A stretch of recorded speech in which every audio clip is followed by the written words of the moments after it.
Good evening, Artie. How are you doing today? So today we're going to do something a little bit more complicated. We're going to go ahead and make a pearl oyster with a free-floating pearl in it out of some white Luna Jade.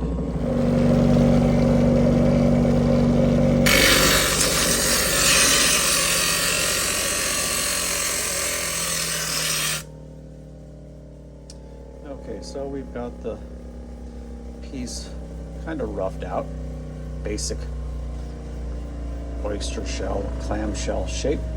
So from here we'll just start and continue to refine it and bring it more into a classical clamshell oyster shell shape.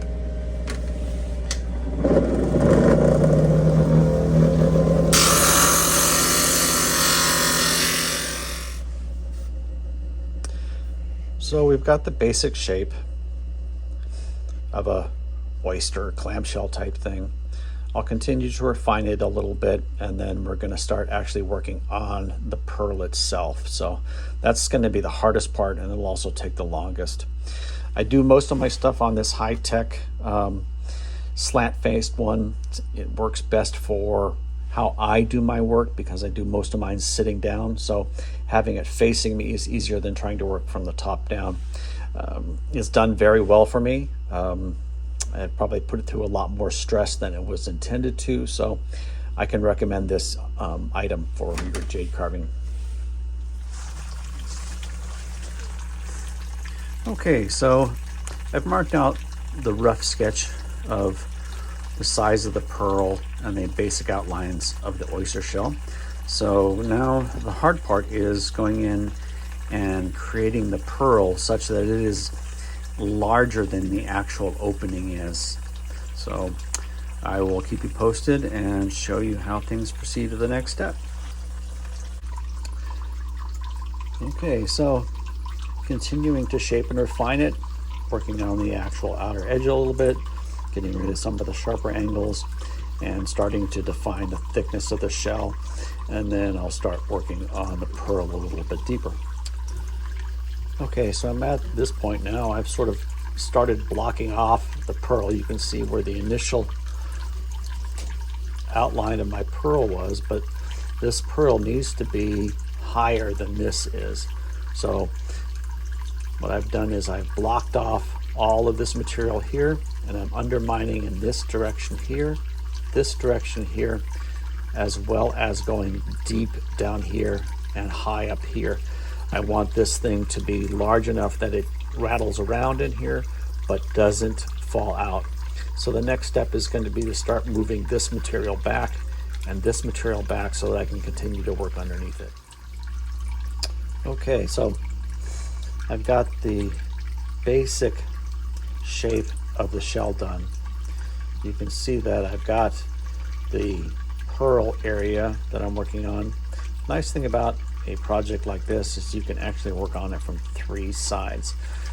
Some of these projects that you work on, where you're developing a floater or a free moving object inside, you only have a small area to work on. So the next step is I'm going to go ahead and start removing all of this material behind it here. So the next step is to go ahead and make a tunnel behind the pearl itself. And for that, I'm going to use just a standard cylinder bit, and it's going to be the same procedure that we use for making any sort of hole in any bead or anything else, starting small and working our way up. Okay, so we've created a tunnel all the way behind the pearl. So the next step is just going to be pretty tedious. So what we're going to do is we're just going to start working our way 360 degrees around the periphery of the pearl and get that piece of jade free from the main host. So you can see that the pearl is starting to take shape.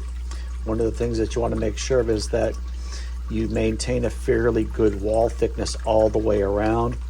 That will come back to haunt you later if it's a real thin, because as you start to add detail, it's just going to make it very, very unstable. So again, what we're going to do with a series of bits is we're going to continue to work all the way up, down, and around. You want to make this as large as possible. You can always remove more jade later, but experience has taught me if you try to make it near perfect size the first time, by the time you're done polishing it and finishing it, it's just going to fall right out. So to start freeing the pearl up, I'm just going to be using a series of small burr bits and then basically just working up and around, maintaining the shape of the pearl throughout the entire process.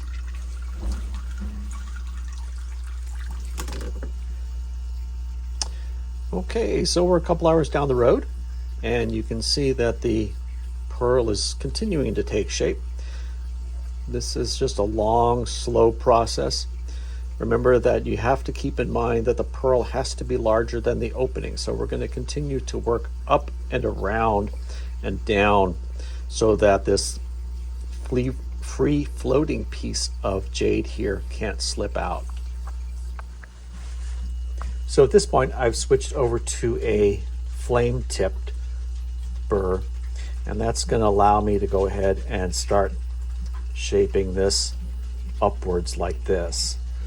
So I want eventually this thing to kind of meet right here and here. And so that will allow me to move up like that, down like that, while still maintaining the same profile and still making sure that the pearl is larger than the opening.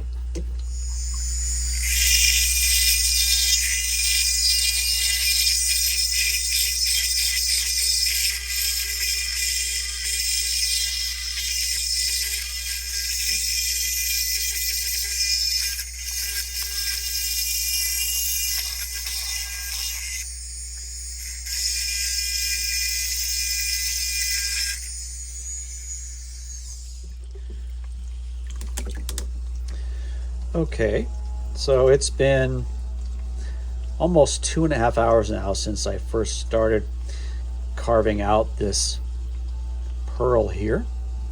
My back is getting tired and my butt is getting sore.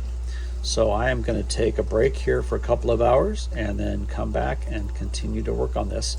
And then when I come back, I'll have a couple of hints for you guys on how to make sure that you don't blow out either the top or the bottom. And we'll see you after the break. So once you get to this point, you're going to want to start using some really super fine points.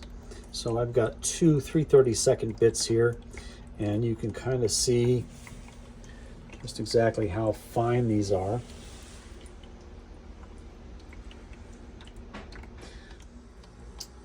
All right, well, we are halfway through. So for what seems like it's been, an entire day, we're probably about 4 hours into this. So I've got the entire top of the pearl freed off, and then I need to get the rest of it off the bottom. Okay, bead is free from the top and the bottom. So as you can hear, it is free floating. It doesn't come out.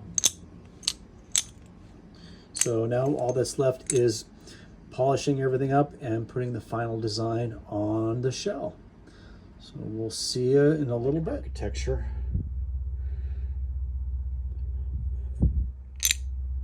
So we're all done.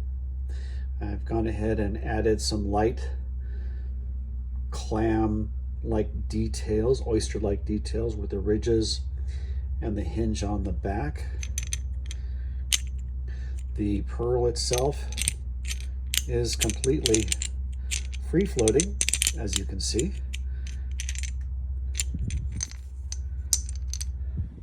And that is our project for this time. I hope you guys did enjoy it. If you did, please like and subscribe. I appreciate it. Thank you very much and have a wonderful week.